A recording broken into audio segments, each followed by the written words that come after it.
back. Kevin Freeman is in the house virtually, our duty expert on economic warfare and the host of Economic War Room with Kevin Freeman. Kevin, you hosted a very, very interesting summit at a ranch that you now, or the how do you call it, the steward of down in the Texas, Dallas, Fort Worth area. Um, I was privileged to be there, and you were telling and really brainstorming with an impressive group of people about one of the things that might be available to us if we're concerned about our currency and what's being done, the economic warfare against it, well, frankly, by the Biden administration, among other things, as it prints money up the wazoo. Talk a little bit about what you're calling the digital Texan and how that could be part of, an effective response on the part of individuals to these very parlous times. Well, thank you so much, Frank, for being part of our summit. It really was an amazing thing. We had former members of Congress, we had state legislators, we had really brilliant crypto people, founders of PayPal and so forth that were there, and we were talking about how do we protect the American people. 14 years ago, as you know, I was in Washington D.C. pounding the table. Our government needs to protect us. We've not given up on that effort, but we've decided that the American people are vulnerable, have been left vulnerable, and we have to do everything we can to help them. And one of the initiatives is the digital Texan that you mentioned. And that is if the US dollar, when I started this process, we had $10 trillion of federal debt. We have $30.5 trillion of federal debt. I've been warning that this could be used by our enemies or just by nature itself to destroy the American currency.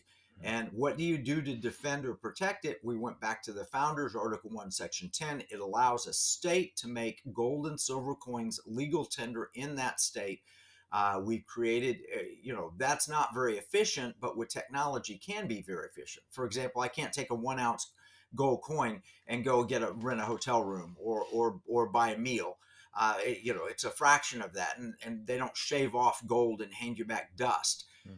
But if you digitized it like cryptocurrency, but not necessarily like, the digital money that we use now in a debit card or your Apple Pay on your watch or whatever, if we digitize that in the state of Texas with their bullion depository, took gold and then issued receipts that were digital that could trade like a currency, that would provide a backstop, a protection. And so that's what we were talking about.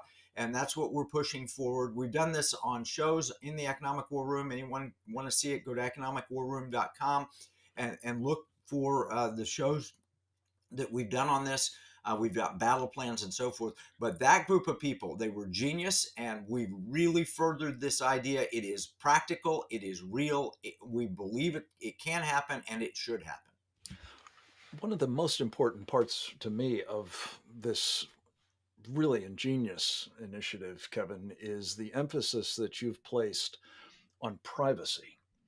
And for those of us who are particularly apprehensive about government issued digital currencies or cryptocurrencies, like those that the Central Bank of China is now pushing out, the yuan. And we had our colleague Kyle Bass on the other day talking about the dangers associated with that.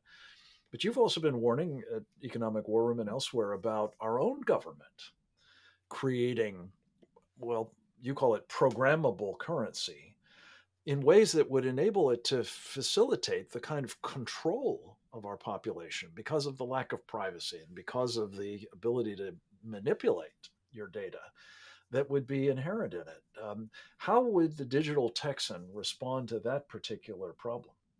Well, here's the beauty of it.